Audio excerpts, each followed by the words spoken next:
నమస్కారం. In vitro fertilisation IVF అనేది సంతానం లేనివారికి ఒక వరం. ఈ చికిత్సలో ముఖ్యమైన దశలు ఏమిటి మరియు ఈ ప్రయాణంలో మీరు ఎలా సహకరించాలో ఇప్పుడు తెలుసుకుందాం. ఐవీఎఫ్ చికిత్స సాధారణంగా ఈ 5 ప్రధాన దశలను కలిగి ఉంటుంది. అండాశయాల ప్రేరణ, ఒవేరియన్ స్టిమ్యులేషన్. మందులు లేదా ఇంజెక్షన్ల ద్వారా అండాశయాలను ప్రేరేపిస్తారు. తద్వారా ఒకటి కంటే ఎక్కువ అండాలు ఎగ్స్ విడుదలయ్యేలా చేస్తారు.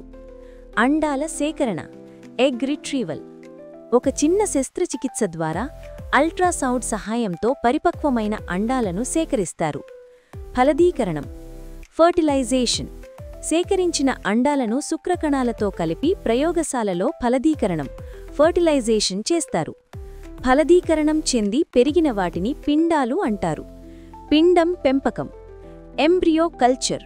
ఫలదీకరణం చెందిన పిండాలను కొన్ని రోజులు ప్రయోగశాలలో నిశితంగా పర్యవేక్షిస్తారు. పిండం బదిలీ, ఎంబ్రియో ట్రాన్స్ఫర్. ఆరోగ్యవంతమైన పిండాన్ని గర్భాశయంలోకి తిరిగి బదిలీ చేస్తారు.